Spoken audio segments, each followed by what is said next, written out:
నమస్తే, welcome to our channel. నేను సిరి. So చాలా వరకు ఏంటంటే అందరిలో ఒక ప్లాట్ తీసుకునే ముందు కానీ, ఒక ఫ్లాట్ తీసుకునే ముందు కానీ ఒక డౌట్ ఉంటుంది. ఏంటి అదేంటంటే వాస్తులో చాలా వరకు ఈ సైడ్ అంటే ఈ ఫేసింగ్లో తీసుకోవాలా, లేకపోతే ఆ ఫేసింగ్లో తీసుకోవాలా, అంటే మన జాతకం ప్రకారం ఏ ఫేసింగ్లో తీసుకుంటే బాగుంటుంది అని చెప్పేసి చాలా అనేకమైన డౌట్స్ అయితే మన బ్రెయిన్లో తిరుగుతూనే ఉంటాయి.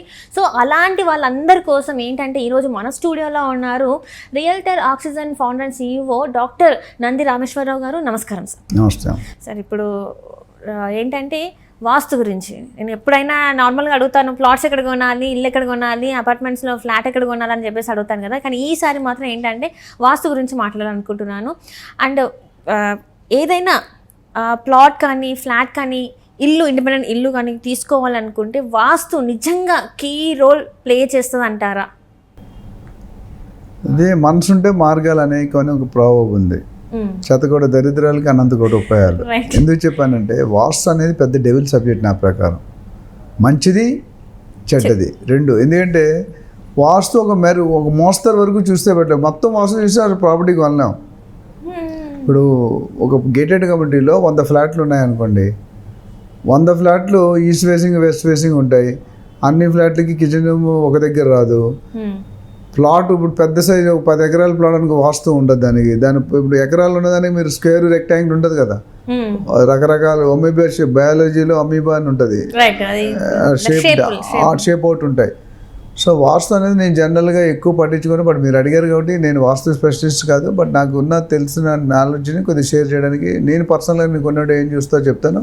మీకు నచ్చితే మీరు ఇవన్నీ మీ క్వశ్చన్లో ఉన్నాయి, బట్ నాకు ఐ డోంట్ మైండ్ చెప్తాను. సో వాస్తు అనేది మీరు చెన్నై వెళ్తే కనుక తమిళనాడులో సౌత్ ఫేసింగ్ అడుగుతారు ఫస్ట్.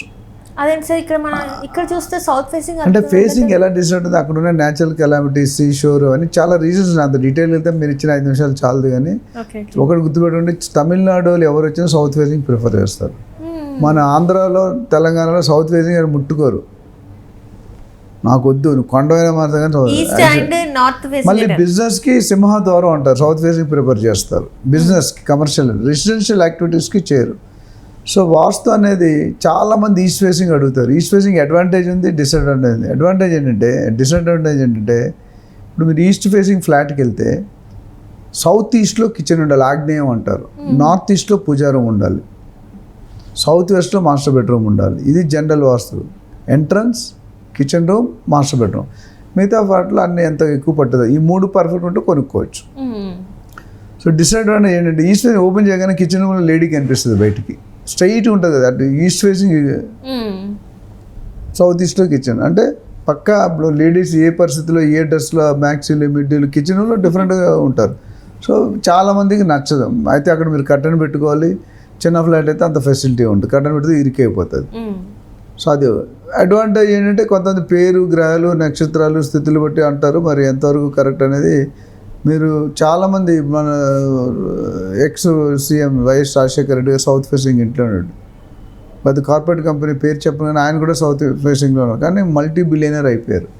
రాజశేఖర రెడ్డి గారు సౌత్ ఫేసింగ్లో ఉండే బిల్డింగ్ మా ఇంటి ముందే ఉంది, ఇప్పుడు కమర్షియల్ బిల్డింగ్ చేస్తారు. సో సౌత్ ఫేసింగ్ నుండి బాగా పైకి వచ్చే సీఎం అయ్యాడు. 30 years వెయిట్ చేశాడు, 35 years వెయిట్ చేసి సీఎం అయ్యారు.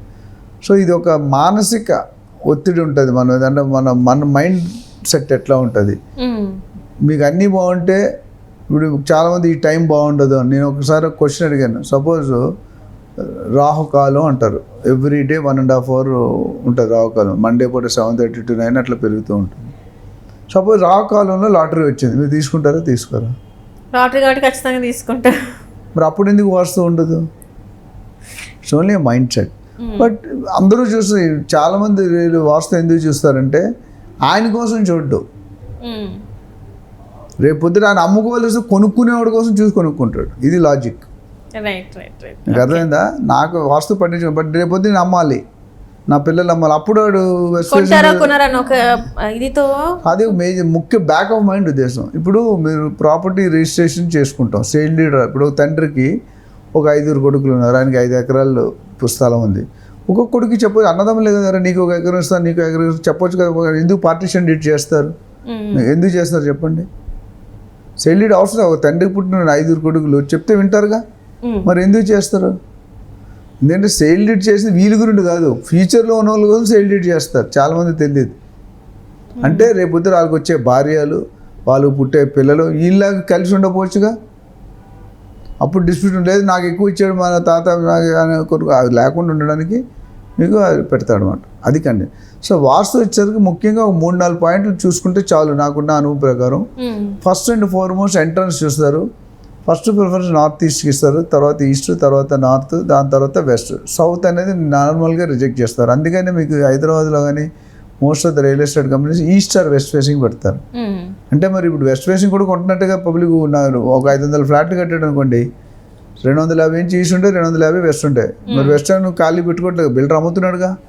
సో రెండు ఓకే, కొద్దిగా ఒకటి 19-20 ఫరక్. కొంచెం అంటే ఈస్ట్ ఫేస్ అనేది చాలా కొంచెం కాస్ట్ ఎక్కువ ఉంటుంది అని కూడా విన్నాను కదా. ప్రీమియం అంటారు. ప్రీమియం అంటే నార్త్ ఈస్ట్ కానీ, కార్నర్ ఫ్లాట్ కానీ, కార్నర్ ప్లాట్ కానీ, లేక్ వ్యూ కానీ, అట్లా కొన్ని ఫేసింగ్లకి ప్రీమియం బిల్డర్కి పడేది అంతే. ఓన్లీ మార్కెటింగ్ టెక్నిక్, వాళ్ళకి అంతే పడుతుంది రేటు. బట్ అక్కడ ఉన్న స్కోప్ని మన ఇప్పుడు ఒక ఫర్టిలిటీ హాస్పిటల్కి వెళ్ళారు అనుకోండి, లేడీస్ ఒక కపుల్ వెళ్తారు ఏదో చైల్డ్ ఇష్యూ ప్రాబ్లం అని, దాని అడ్వాంటేజ్ తీసుకొని వాళ్ళ వీక్నెస్ వీళ్ళు ఎన్కరేజ్ చేసుకుంటారు. మీకు అది చేస్తా ఇది చేస్తా అని చెప్తారు, డబ్బులు తీసుకుంటారు. 99% సక్సెస్ రేట్ చాలా తక్కువ ఉంది.